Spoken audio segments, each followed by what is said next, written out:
de lo que se ha hecho antes, o si es algo que es simplemente un borrón, pero para decir lo mismo de otra manera, pues no estamos saliendo de por ejemplo, ¿qué planteamientos vas a hacer con respecto a, viene o no viene algo nuevo con respecto a las apuestas productivas?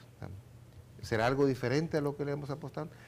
¿Qué viene de nuevo en términos, por ejemplo, para generar ahorro, para terminar o para ir, digamos, disminuyendo este carácter consumista que tiene la economía salvadoreña? Porque uno de los problemas serios que tenemos es que el ahorro que se genera, la mayoría pues se consume y hay muy poco para inversión. ¿Qué vamos a hacer con esta característica estructural que ha tenido la economía? ¿Qué vamos a hacer para buscar un tipo de inversión pública y privada que estimule inversiones de alto valor agregado y no muchas inversiones que se han ido justamente a retroalimentar el consumo y actividades de poco valor agregado y poca productividad? ¿Qué vamos a hacer para reducir los costos altos de producción en servicios que tiene la industria?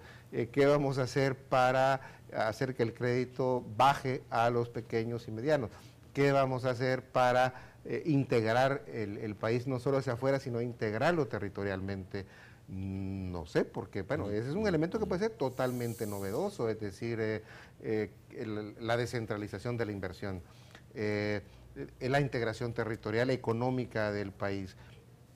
Pues no los... Y luego habrá que ver también si es o no es original con respecto a la forma como se va a implementar, a la forma como se va a consultar, a la forma como se va a aplicar este plan.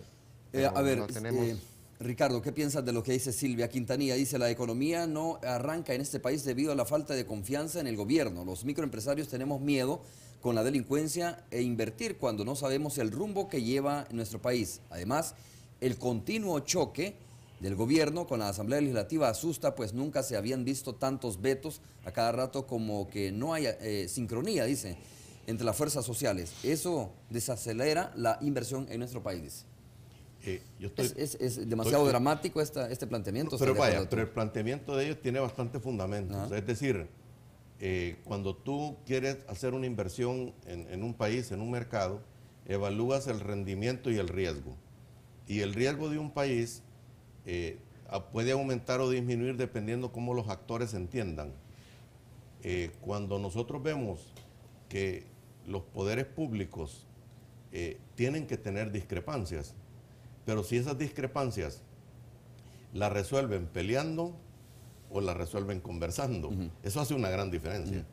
Y por el otro lado, si la delincuencia no se quiere ver como un verdadero problema nacional, que ya no es un problema social de pandillas, sino que ya hay una infiltración poderosa del crimen organizado y de la narcoactividad con otras pretensiones en nuestro país, y que eso es una amenaza a la seguridad nacional y que prácticamente le afecta a todos los salvadoreños, aquí a nadie se escapa, lógicamente un microempresario tendrá sus dudas de decir, yo por qué voy a apostar a meterme a un negocio si voy a tener un alto riesgo, mejor pongo mi dinero a plazo fijo en un Pero a banco. ver, el siguiente correo dice, ¿cómo podemos obtener consenso si los empresarios no comparten las iniciativas del gobierno? Ejemplo, ellos solicitan la concesión de Cutuco, no han aceptado lo de la reforma fiscal. Dice, en temas de seguridad los empresarios toman iniciativas sin considerar los esfuerzos que hace el gobierno.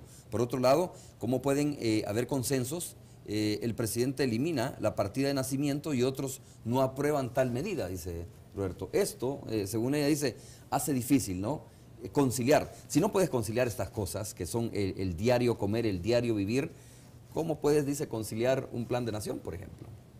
Es que difícil es, pero igual durante la guerra pues era difícil y pocos imaginaban que podía llegar, digamos, a un acuerdo cuando las diferencias costaban la vida, ¿no? Ahora las diferencias pues no cuestan la vida, costará un par de insultos, pero no balazos. Entonces, si fuimos capaces de hacerlo, creo que podemos llegar, aunque hay que decir que las baterías, digamos, que estaban bastante cargadas en busca del entendimiento después de los acuerdos de paz.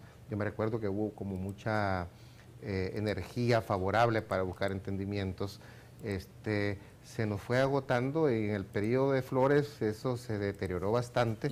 Bueno, los vetos, justamente, por le decían Paco Veto, ¿no? Porque había fueron 50 y tantos vetos, ¿no? Los que se dieron. Ahí fue una etapa de muy poco entendimiento, ¿no? En el periodo de Saca, bueno, no hubo entendimiento porque ya había casi una medio monarquía donde pues no tenía casi aplastado, digamos, numéricamente, y no necesitaba mucho entendimiento porque tenía la mayoría legislativa. ¿No? En este gobierno van apareciendo ya varios vetos, creo que lleva 4 o 5, que indicaría, pues, el que haya vetos o el que haya diferencias, no es problema. El problema es que tú sepas administrar esas diferencias adecuadamente, que estas diferencias sean sustantivas, no basadas a veces en problemas de personalidad o en problemas de disputa de poder, sino que sean basadas en diferencias de enfoques, y ese debate hay que darse.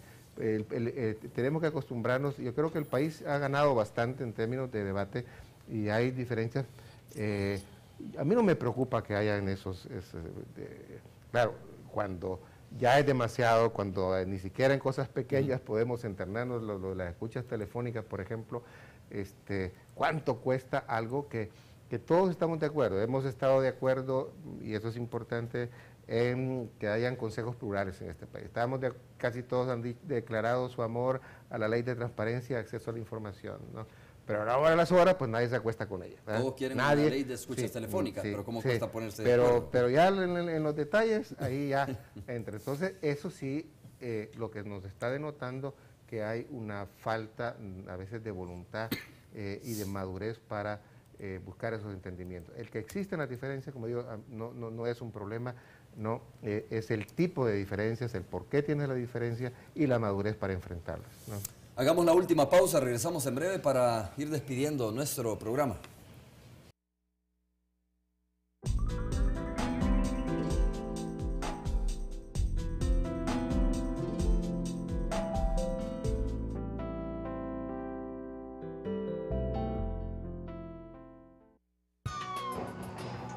Aquí en Emergencias no hay tiempo que perder. Todo el día llegan casos urgentes y en estos momentos no se puede parar. Ni siquiera cuando un fuerte dolor aparece. De esos que te hace sentir que la cabeza te hace boom, boom, boom. Por eso siempre tengo a mano Panadol Ultra, que tiene un ingrediente extra que potencializa su efecto para aliviar dolores tan molestos como el de la migraña. Y si funciona para mí, imagínense lo que puede hacer por usted.